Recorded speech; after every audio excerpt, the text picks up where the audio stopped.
যেটা সিবিআই সূত্রের খবর, যে উদ্দেশ্যে এই 3 জন শ্রমিকদের ডাকা হয়েছিল, তাদের হাতে তুমি স্বাভাবিকভাবে ছবিতে দেখতে পাচ্ছ কোদাল রয়েছে, হাতুড়ি রয়েছে, বেলচা রয়েছে। তারা কিন্তু এখন কাজ শুরু করেছে। তারা বাড়ির ডান দিকে যে মাটির জায়গা রয়েছে সেটা কিন্তু খুঁড়ে তার নিচে কিছু রয়েছে কিনা সেটা দেখার চেষ্টা করছেন। আমি ক্যামেরাম্যান সোনাইকে বলবো সামনের দিকে আসতে, তোমাকে এক্সক্লুসিভ ছবি দেখাবো। যে বাড়ির ভেতরে মেঝে খুঁড়ে ইতিমধ্যেই 12টি আগ্নেয়াস্ত্র পাওয়া গেছে, সেই রুমের ভেতরের ছবি এই মুহূর্তে দেখতে পাচ্ছি আমরা।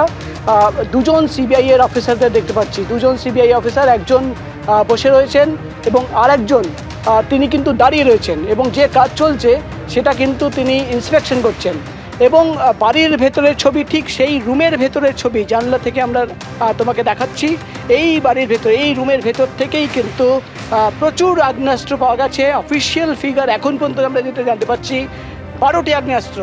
এবং বাড়ির বাইরে তোমাকে ছবি দেখাবো, যিনি কলকাতা থেকে ছুটে আসেন, সিআরপিএফের যিনি supervising officer commandant mister Mallick, তিনি কিন্তু সিআরপিএফের অন্য অফিসারদের কিভাবে কাজ করতে হবে, কিভাবে এখানে ডিউটি করতে হবে এবং কিভাবে বেরোতে হবে সেটা কিন্তু বুঝিয়ে দিচ্ছেন। এবং পেছনের দিকে বেশ কয়েকজন সিআরপিএফের অফিসার তারাও কিন্তু রয়েছেন।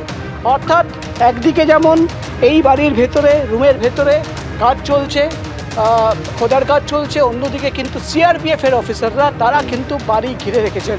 এবং আমরা দেখলাম কিছুক্ষণ আগেই একজন সিবিআই অফিসার তিনি আসেন, এবং সিআরপিএফের অফিসাররা যেখানে তুমি দেখতে পাচ্ছ একটা কনক্রিটের একটা বক্স স্ল্যাব বানানো রয়েছে, তার ভেতরে কিন্তু তল্লাশি অভিযান চালানো হয়, অর্থাৎ তার ভেতরে কিছু রয়েছে কিনা।